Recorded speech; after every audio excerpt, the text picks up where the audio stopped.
Assalamualaikum warahmatullahi wabarakatuh. Hello, good morning. How are you today? Apa kabar kalian semuanya? Saya harap kalian semuanya dalam kondisi yang baik ya. Oke, berjumpa lagi dengan saya dalam pembelajaran bahasa Inggris. Sebelum kita mulai pembelajaran kita hari ini, alangkah baiknya kita berdoa terlebih dahulu menurut agama dan kepercayaan kita masing-masing agar ilmu yang kalian dapatkan dalam pembelajaran kali ini mendapatkan manfaat dan keberkahan dari Tuhan Yang Maha Esa. Ya, doa dimulai. Doa selesai. Oke, pada pertemuan kelima kali ini, adapun kompetensi dasar yang akan kita bahas yang pertama 3.2 yaitu menerapkan fungsi sosial, struktur teks dan unsur kebahasaan teks, interaksi interpersonal, lisan dan tulisan yang melibatkan tindakan dan memberi ucapan selamat dan memuji bersayap, serta menanggapinya sesuai dengan konteks penggunaannya.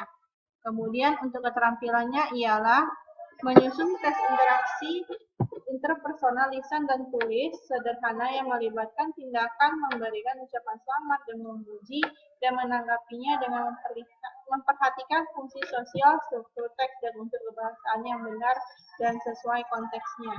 Oke, sama masih yang pembahasannya dengan pertemuan 3 dan 4 sebelumnya. Namun fokus kita ya di sini adalah fokus tujuan pembelajaran kita pada pertemuan kelima ini adalah poin pengetahuan yaitu 3.4 memahami unsur kebahasaan dari ungkapan memberikan ucapan selamat dan memuji ya. Dari sini fokusnya dari unsur kebahasaannya ialah pada grammarnya yaitu yang pertama simple past tense dan yang kedua adalah present perfect tense.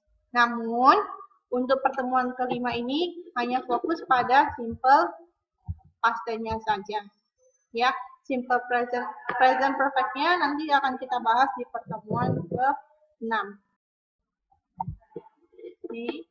We use simple past tense to indicate something that happened completely in the past. Maksudnya adalah kita dapat menggunakan simple past tense ini untuk menunjukkan sesuatu yang telah terjadi di masa lalu.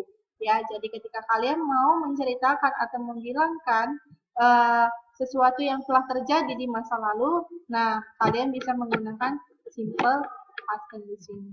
Okay. Dalam kalimat terdapat dua jenis. Yang pertama ialah verbal sentence. Nah, apa itu verbal sentence? Kita lihat. Verbal sentence where is the predicate is verb. Yang dimana predikatnya itu adalah kata kerja. Jadi di dalam sebuah kalimat verbal ini dia terdapat kata kerja. Contohnya, we studied in the class last morning. Kami belajar di kelas kemarin pagi. Nah, predikatnya yang mana? Di sinilah dia. Di sini ada terdapat kata kerja yaitu study. Kemudian yang kedua adalah nominal sentence. Nominal sentence is a sentence that has predicate, not a verb, but can be an adjective, noun, or adverb. Then the nominal sentence should be inserted auxiliary verb to be like was and were. Nah, di dalam kalimat nominal sentence ini sebuah kalimat yang predikatnya itu bukan kata kerja, tapi dia dapat berupa kata sifat, kata benda atau keterangan. Ya kan? Yang kemudian kalimat nominal ini yang biasanya diikuti dengan auxiliary atau kata penghubung ataupun to be, ya. Nah, dalam simple past tense to be yang digunakan adalah to be, was, and were. Contohnya, it was a great experience. Itu adalah pengalaman yang baik. Nah, di sini tidak ada keterangan bahwasanya dia menggunakan kata kerja, tapi ada kata agreed. Agreed ini merupakan kata sifat, bagus, baik. Jadi, untuk menghubungkan antara subjek dengan predikat di sini, dia menggunakan kata was, yaitu termasuk auxiliary verb yang merupakan kalimat nominal sentence. Oke, kita lanjut. Time expression of simple past tense. Nah, waktu-waktu yang dapat kita gunakan dalam mempelajari atau menggunakan simple past tense. Yang pertama, kemarin. And then last night or last week, last month, years, and time. Last ini artinya yang lalu. Jadi kalau last night, malam ya, tadi malam. Last week, minggu lalu. Last month, bulan lalu. Last year, tahun lalu. Last time, kemarin atau waktu yang lalu. Kemudian kita bisa juga katakan this morning, pagi ini. Nah, pagi ini sudah pasti terjadi tadi pagi, maka bisa namanya sudah masuk ke masa lampau, walaupun dia 1 menit yang lalu itu sudah termasuk ke masa lampau, maka menggunakan simple past tense. And then 1 hours on 1 hours ago atau 1 day ago, 1 week ago, 1 month ago atau 1 year ago. Nah, last dengan ago artinya sama ya, artinya dalam bahasa Indonesia yaitu lalu. In January. Nah, sekarang ini kan di bulan Agustus. Ketika orang bilang in January, sudah pasti itu sudah terjadi di masa lalu, ya kan? Atau in 1996, pada tahun 1999. Oke, kita bakal masuk ke rumusnya atau bagaimana cara penyusunan ketika membuat kalimat menggunakan simple past tense. Oke, kita bahas yang pertama, verbal sentence ya. Kita bahas verbal sentence dulu ya. Oke, sebelum masuk ke rumusnya tadi apa verbal sentence? Ya, verbal sentence ini di dalam kalimatnya itu terdapat kata kerja. Nah, ini rumusnya ya. Untuk kalimat positif, yang pertama itu adalah subjeknya dulu, pelakunya. Kemudian verb to, kalimat kata kerja kedua, yang kemudian objeknya. Kata kerja kedua ini, kalian bisa lihat di kamus, biasanya ada tuh di bagian tengah yang dia warna-warni. Ada per kolom-kolom, ada irregular dan regular verb ya. Nah, ini saya kasih contoh, ada kata go. Go artinya pergi. Go ini merupakan bentuk kata kerja yang pertama. Ketika menggunakan simple past tense, dia maka berubah jadi bentuk kedua yaitu went. Ya, inilah yang dinamakan kata kerja kedua. Jadi kalau misalnya nanti membuat saya pergi ke sekolah, bukan I go to school. Kalau I go to school bukan merupakan simple past tense, tapi kalau I went to school itu sudah merupakan simple past tense. Kenapa? Karena dia ada kata when yang merujuk ke kata kerja bentuk kedua yang merupakan ciri-ciri dari simple past tense. Kemudian dan untuk kalimat tanyanya yang pertama kata did-nya dulu ya. Kata did, baru subjeknya, baru kata kerja bentuk kedua. Nah, ini ya. Untuk kalimat positif, negatif, dan interrogatif inilah rumusnya. Pada kalimat negatif dan interrogatif, dia kata kerjanya kembali lagi ke bentuk pertama, tidak lagi menggunakan kata kerja bentuk kedua. Jadi, dalam simple past tense, kalimat positifnya lah yang menggunakan, hanya kalimat positif lah yang menggunakan kata kerja bentuk kedua. Untuk kalimat negatifnya, dia berubah menjadi kata kerja bentuk pertama, tapi di sini ditambahin kata did not. Nah, did inilah yang merupakan ciri-ciri dari simple past tense. Kemudian interrogatifnya, to be did ini dulu yang di depan, baru subjeknya, baru kata kerjanya. Oke, kita masuk ke contohnya ya. Oke, kita masuk ke contoh ya. Pada kalimat she joined English club class at school yesterday. Dia mengikuti kelas grup bahasa Inggris di sekolah kemarin. Nah, kalau kalian analisis terlebih dahulu, dari kalimat ini dia merupakan kalimat apa? Kalimat negatif kah, positif atau interrogatif? Ya, pastinya adalah kalimat positif. Kenapa kan saya bilang kalimat positif? Di sini ada subjeknya. Subjeknya siapa? Yaitu she, dia. Dan ada kata join, bentuk kata kerja kedua. Ya, tidak ada kata not-nya. Maka dia merupakan kalimat positif. Untuk kalimat negatifnya seperti apa? She did not join English class at school yesterday. Dia tidak mengikuti kelas bahasa Inggris di sekolah kemarin. Dan untuk kalimat tanyanya, did she join English club at school? Apakah dia mengikuti kelas bahasa Inggris di sekolah? Nah, ini dari pertanyaan ini merupakan yes no question ya. Kenapa saya bilang yes no question? Yes no question itu diawali dengan pertanyaan awalan kata yaitu to be atau auxiliary verb ya.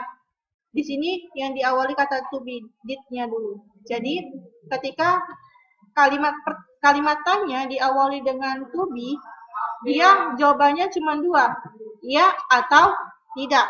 Jadi kalau di sini cara jawabnya seperti apa? Nah, kalau iya, yes. Nah, subjeknya dulu. Di sini yang ditanya siapa?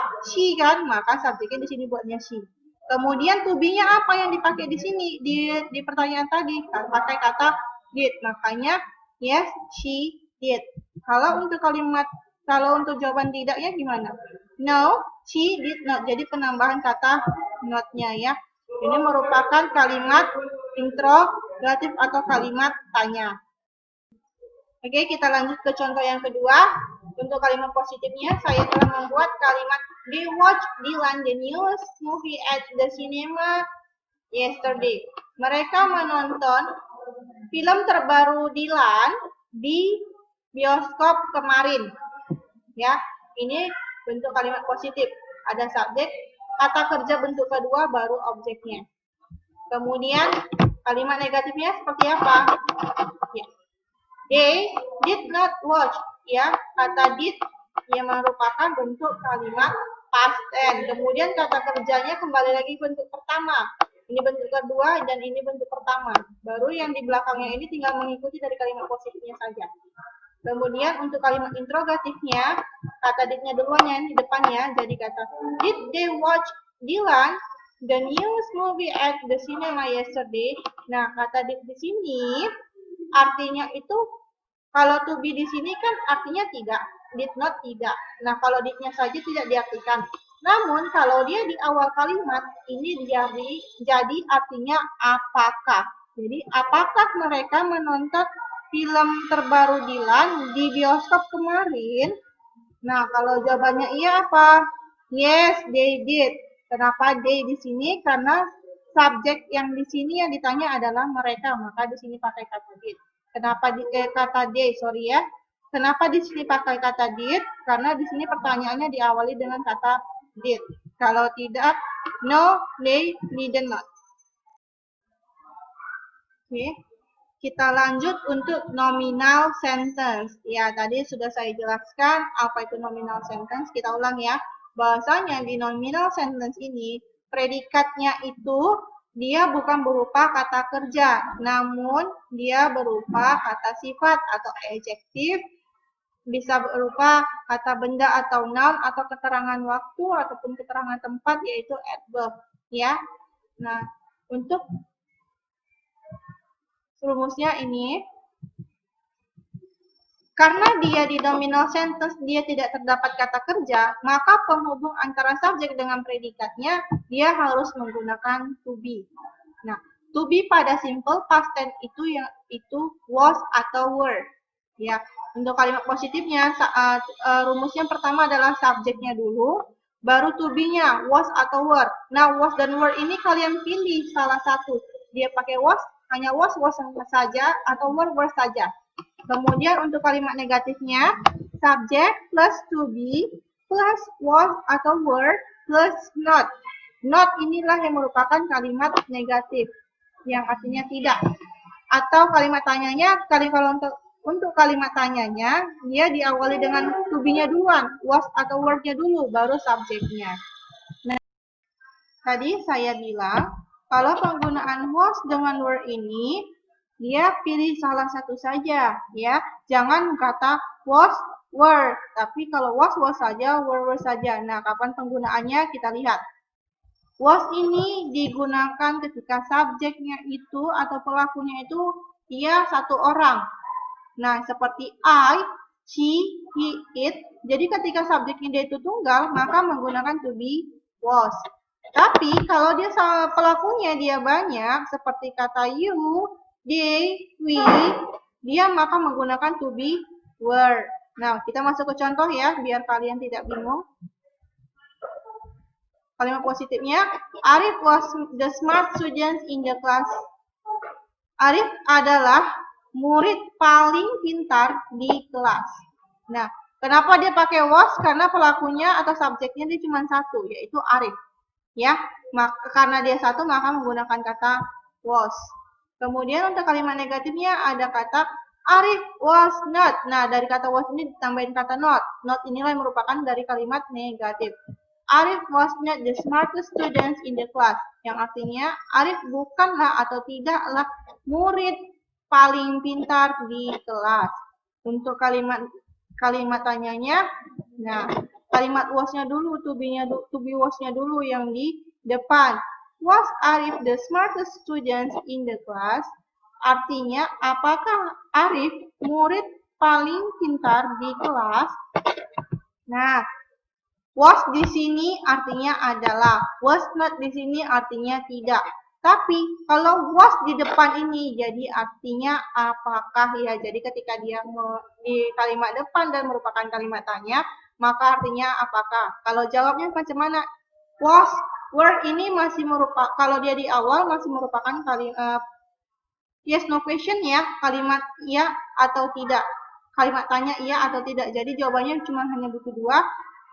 Iya atau tidak. Kalau iya, yes, he was. Yes, he was. Kenapa he was? Lihat, subjeknya di sini siapa? Arif kan? Nah, kalau Arif kita ubah ke pronoun, bahasanya Arif ini termasuk ke he. Dan kenapa di sini was? Karena kalimat awalnya ini juga merupakan menggunakan kata was. Jadi he was. Untuk tidaknya, no, he was not. Jadi tidak ditambahin kata not. Tidak, dia bukanlah murid paling pintar artinya. Oke, saya punya satu contoh lagi. My parents were very busy yesterday. Orang tua saya sangat sibuk kemarin. Nah, my parents, orang tua saya. Orang tua saya berarti kan lebih dari satu kan, ada ayah dan ibu. Maka di sini dia menggunakan to be were. Kenapa to be were? Karena pelakunya udah lebih dari satu orang. Kemudian untuk kalimat negatifnya, my parents were not very busy yesterday. Jadi ada tambahan kata not setelah kata were, baru yang very busy yesterday ini tinggal kalian ikutin saja di belakangnya. Ya, untuk kalimat tanyanya, ya, to be-nya duluan ya. To be-nya tadi sini gunakan kata to be were, maka were my parents very busy yesterday. Apakah orang tua saya sibuk kemarin? Kalau iya, jawabannya yes, they were. Ya, mereka sibuk. Kenapa saya ganti sini kata they? My parents, orang tua saya. Bisa kita ganti jadi kata they, mereka. Ya. Nah, di sini to be, kenapa to be were? Karena pertanyaan di sini menggunakan kata were. Kalau tidak, no, they were not. Tidak, mereka tidak sibuk. Oke ya, sekian untuk materi kita pada hari ini. Saya harap kalian dapat memahaminya. Sebelum kita tutup, marilah kita berdoa terlebih dahulu menurut agama dan kepercayaan kita masing-masing. Doa dimulai. Doa selesai. And nice to meet you. Senang berjumpa dengan kalian. See you later. Sampai jumpa kembali. And saya akhiri. Assalamualaikum warahmatullahi wabarakatuh. Good morning all.